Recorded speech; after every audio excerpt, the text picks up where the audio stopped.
इस बार खून का रंग सिंदूर बना है। 22 अप्रैल की वो स्याह रात और 7 मई की वो सुर्ख सुबह। दोस्तों, कभी कभी बदला सिर्फ गोली से ही नहीं बल्कि उसके नाम से भी लिया जाता है, और इस बार उसका नाम था ऑपरेशन सिंदूर। 22 अप्रैल 2025 पहलगाम में 26 मासूम जाने जाती हैं।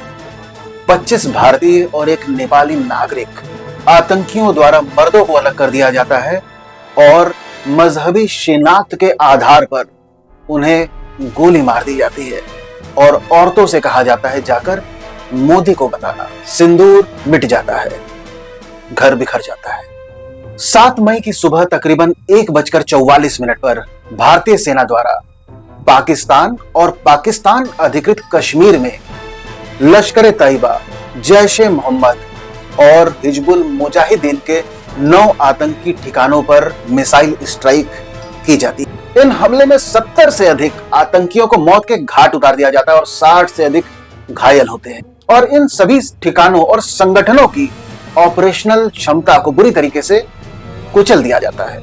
मिनिस्ट्री ऑफ डिफेंस का बयान आता है कि हमारी कार्रवाई सटीक, मापी हुई और संयमित थी।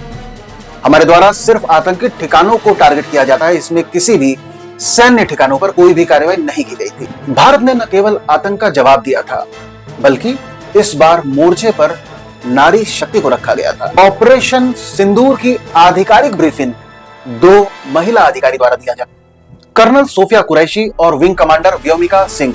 यह न केवल एक सैन्य कदम था बल्कि उन महिलाओं को भी सम्मान देने का प्रयास था जिनके पतियों को पहलगाम में आतंकियों द्वारा मार दिया जाता है और जिनका सिंदूर हमेशा के लिए पोंछ दिया जाता है। कुछ प्रतिक्रियाओं की बात करें तो जिनका सिंदूर मिट गया था उनमें अशन्या द्विवेदी, वाइफ ऑफ शुभम द्विवेदी। इनका कहना था कि जब मैंने ऑपरेशन का नाम सिंदूर सुना तो मेरी आंखें नम हो गई। ये सिर्फ बदला नहीं था बल्कि एक सम्मान था। संगीता गणबोटे, वाइफ ऑफ कौस्तुभ गणबोट। इनका कहना था कि हम हर दिन रोए, लेकिन आज हमें ऐसा लगा कि सरकार ने हमें अकेला नहीं छोड़ा। Himanshi Narwal, wife of naval lieutenant Vinay Narwal.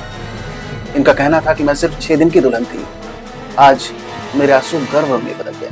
Sheetal Calathea, wife of Shailesh, बच्चों के साथ छुट्टी पर आई थी। 2 बच्चों के सामने पति को गोली मार दी जाती है, सिंदूर मिटा दिया जाता है। सोहनी अधिकारी, 3 साल के बच्चे के सामने इनके पति बिटन को गोली मारी जाती है। Sheela Ramachandran, wife of N Ramachandra, उम्र और बीमारी की वजह से कोच्चि में थी। इनके पोतों के सामने इनके पति को बेरहमी से मार दिया जाता है। जया मिश्रा, वाइफ ऑफ रंजन मिश्रा, इनके बच्चों के सामने बच्चों के पापा को गोली मार दी जाती है। ये कहती हैं कि आज हमने जवाब दिया है। पहलगाम हमले के बाद प्रधानमंत्री मोदी द्वारा कहा गया था कि हर बूंद का हिसाब किया जाएगा और हर आंसू का भी।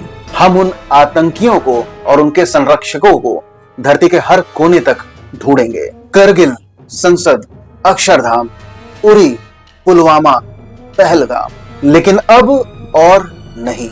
ऑपरेशन सिंदूर सिर्फ एक सैन्य कार्रवाई नहीं थी बल्कि हर उस महिला की जीत थी जिसकी मांग उजड़ गई थी। दोस्तों, अगर आप भी चाहते हैं कि आतंक के चेहरे को मिटाया जाए तो इस वीडियो को शेयर और कमेंट करें। जय हिंद।